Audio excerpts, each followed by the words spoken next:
A Columbia University graduate student that the left is calling pro-Palestine, but the right is calling pro-Hamas, was just arrested by ICE. And it's lighting the internet on fire because it's not just about one guy.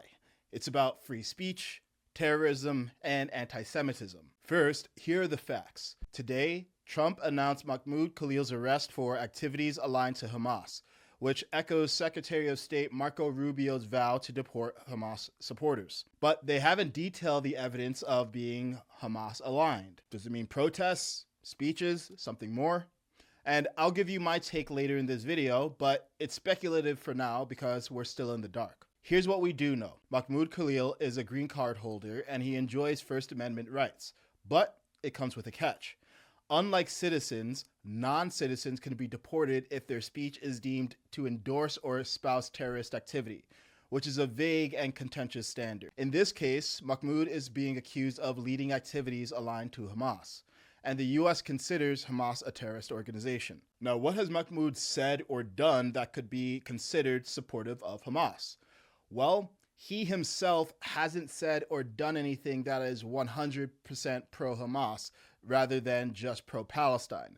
And this is where the divide lies between the left and the right. Because here's what's been going on Columbia's campus. Since October 7, 2023, Columbia's seen chaos. Protesters storming Hamilton Hall, barricading doors, clashing with security, and intimidation tactics. And Mahmoud didn't just join the protests, he organized them.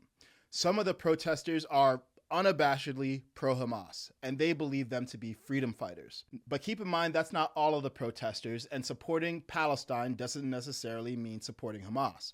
But unfortunately, the extreme rhetoric of some of the pro-Palestine, pro-Hamas camp often overshadows those who are pro-Palestine and anti-Hamas. So the left argues that Mahmoud has been exercising his right to free speech and protest for Palestine, not for Hamas. And they point out that protests, even disruptive ones, are a cornerstone of free expression.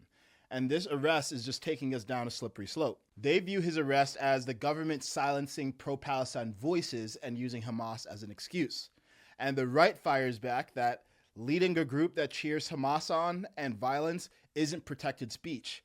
It's a security threat. And some of the things that protesters did, like taking over buildings, are crimes. Now, the left is correct that Mahmoud hasn't said anything that's pro-Hamas, but Columbia University Apartheid Divest, a student coalition that Mahmoud is a leader of, has said things that are pro-Hamas.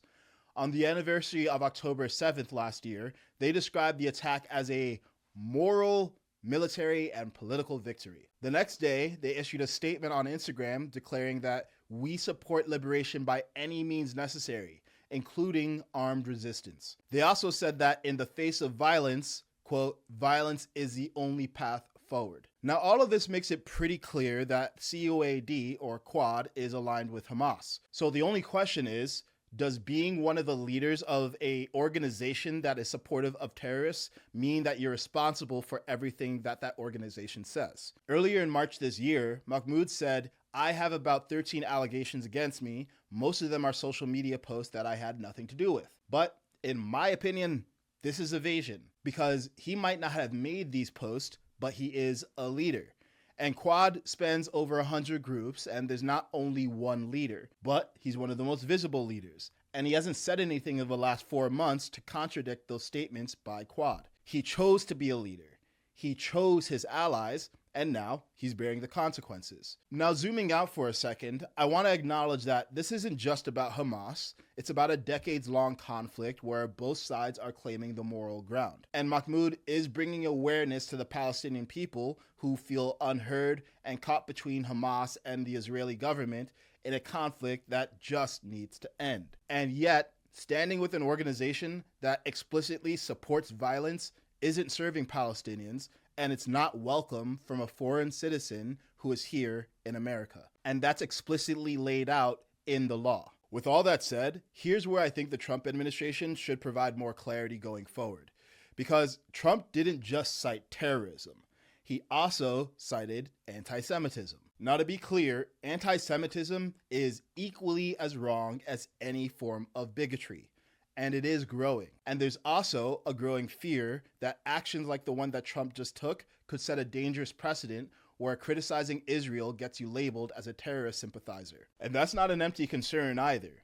Last year, the House passed a bill that equates criticizing Israel with anti-Semitism, a move that critics called censorship dressed up as protection.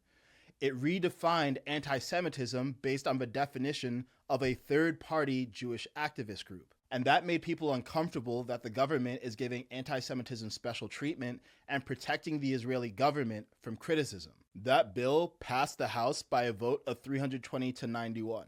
And it looks like it's stalled out for now, and we don't know what the future will hold. But despite all that, the concern remains, because although that bill might have been well-meaning, it was poorly executed.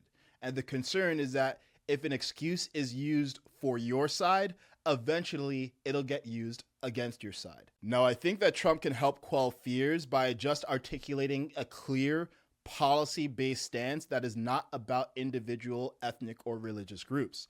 And that stance would be any non-citizen in the US who is affiliated with an organization that is supportive of terrorism is subject to deportation. And if that's the case, all of CUAD leadership should be held to the same standard. Now, one could also make the argument that all of CUAD's members should also be held to that standard, but CUAD is a decentralized coalition of over 100 student organizations. So it doesn't really make sense to apply that to every member and instead focus on the leaders. Now, personally, I think what Trump is doing here is justifiable.